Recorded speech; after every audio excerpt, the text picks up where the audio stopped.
Hello and welcome back, and today I'm going to talk to you all about how you can start growing your very own strawberries, and the preparation can start now because they're a summer cropping thing or early summer cropping plant, so you need to start preparing the year before, or you can get a few crops if you start in the summer. So it's currently August here while I'm filming this, and I'm going to start by talking how you can get plants. So you can start from seed, and then you can plant them into module trays like this, or you can buy plants from a supermarket or a garden centre. And I bought these plants from a garden centre last year, or the mother plants anyway, these are spread, and they spread by making runners. And when they make runners, you can put them in seed trays or little orange plastic pots that you get plants in from the garden centre.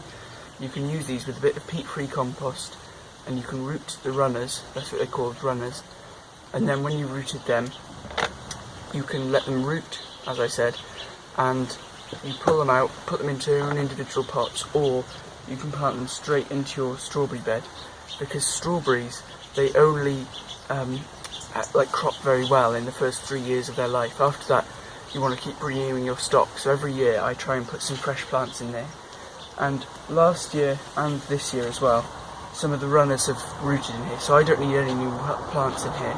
But I thought I'd root all my runners this year, so I can give them to some people if they want to start growing their own food, or so I can top up all my other stocks of my other strawberry pots. So to start with, here I've got some organic peat-free compost, and if you're not organic or if you don't want to spend the money, then you can just go for normal peat-free multi-purpose compost. And this stuff is really good, I actually quite like this. So what I'm going to do is this year, last year we used bigger module trays, and we couldn't, using compost, it used a lot of compost, and we had to use a lot of trays, and it took quite a while for them to be ready to put it on. So I'm going to try using this module tray, and as soon as they root, because they're so small, the modules, I'll have to plant them out straight away or put them into bigger pots. But I'm going to decide that when it comes to that point, so I know whether I'm giving them to other people or planting them back into my own garden. So what I'm going to do is I'm going to fill up this seed tray first, and this will probably be better than this, to be honest, because they have all the root space in there that they can share, and then I can just rip them or tear them apart or prick them out, as it's more professionally called, when it comes to them being rooted. So I'm just filling this with some of this. I'm going to try and fill it all the way to the brim of the seed tray, because it uses more compost, but it actually doesn't make much. It doesn't make much difference in terms of use of compost, and it actually isn't as good for the plants. So you'll save money in the long term by filling it to the brim.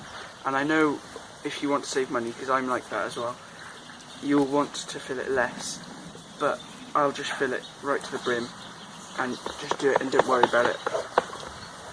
Okay, so that is full now, and I'll come back to you when I've got this one full.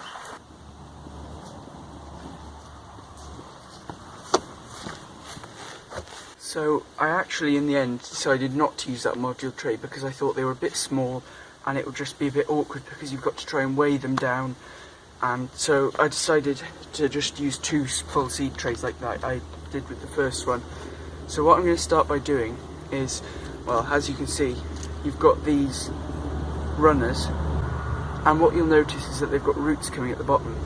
So what I want is, on each plant, I'm going to try and get 2 good strong runners. So I'll pull the end off. So what I've done is pulled the end off these 2 strong runners, which means I will which means that all the energy will go into those 2 and you'll get better plants out of those 2. So I'm just going to press them into the soil. Actually, I think we're learning together here. I think I'm going to go and get a bench to rest it on so that the plants don't have to stretch too much. So as you can see now, I've got a bench here with these on top. I'm going to put them in here. And if you're doing this into round pots, what you can do is get one of those garden pegs, which I'll link in the description, and you can put them to peg the plants into the ground, but what I'm going to do is, once I've finished doing them all, I'm going to get some rocks and I'm going to weigh them down. But once I've done this, I'll come back and I'll talk to you and tell you about what I've been doing. But first I'll get this done, and then I'll speak to you a bit more about growing strawberries other than just getting the plants. So this is me all done now with the strawberry runners, and when you do this, make sure you keep those stems on that's holding them onto the mother plant or the parent plant, because that's like the umbilical cord of the strawberry plant. So that is what keeps nutrients going to it until it actually roots itself.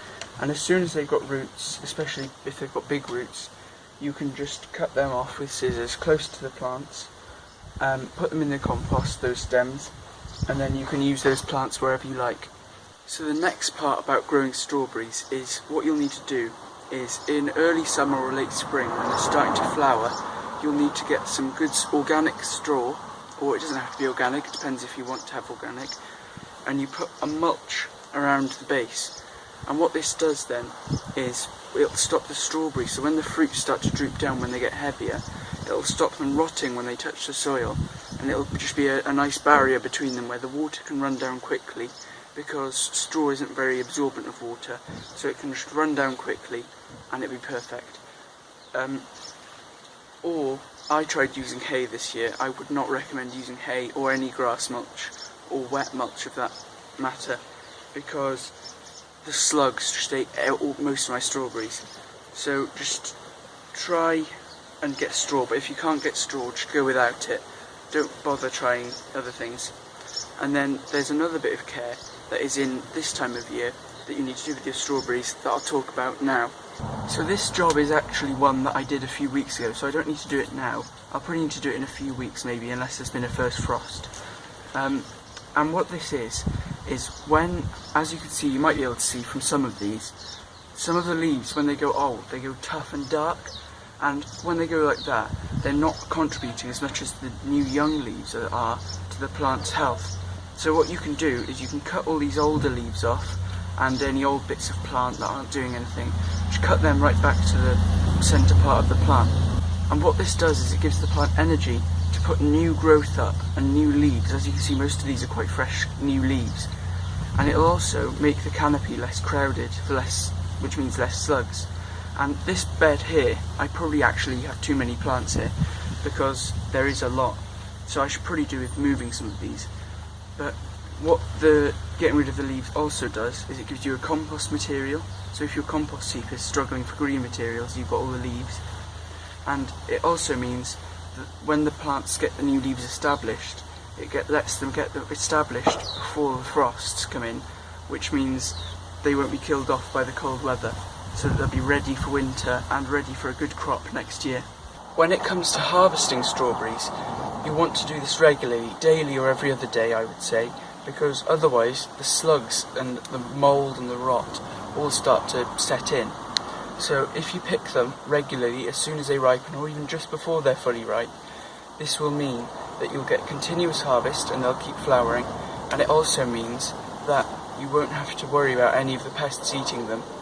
And another thing that's been eating my strawberries this year are woodlice, and that's just another thing to bear in mind if you're struggling with things eating your strawberries. Something else you can do to rejuvenate and re-energise your strawberry plants is, in autumn, you can put a good bit of compost, homemade compost, a good mulch around all the plants, and this will also stop the plants getting leggy. It's almost like earthing up, because if you see some older strawberry plants, they get quite long and leggy and tall, and the roots start showing. So if you keep mulching them in autumn, it'll rejuvenate and re-energise them. And I haven't actually done this at all. This all compost is the original compost I did to fill this bed. So I could actually do with putting some fresh homemade compost on this bed this autumn.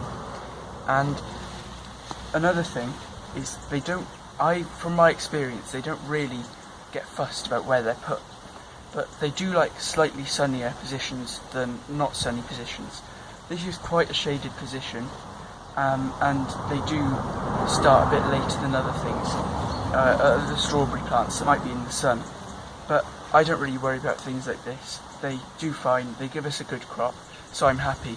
And strawberries are one of those harvests that's my favourite harvests of that year, because they're so sweet compared to the ones you buy from the shop, and they produce so many normally. Apart from this year, it was quite wet when they were producing, so it means there was a lot of slugs and mould on them. So I really hope that you did enjoy this video all about how to grow strawberries, and it was quite a basic guide, I know, because there's not actually too much that you need to know for growing strawberries. They don't really have many diseases that set in, so that's why I kept it quite basic and simple and straight to the point.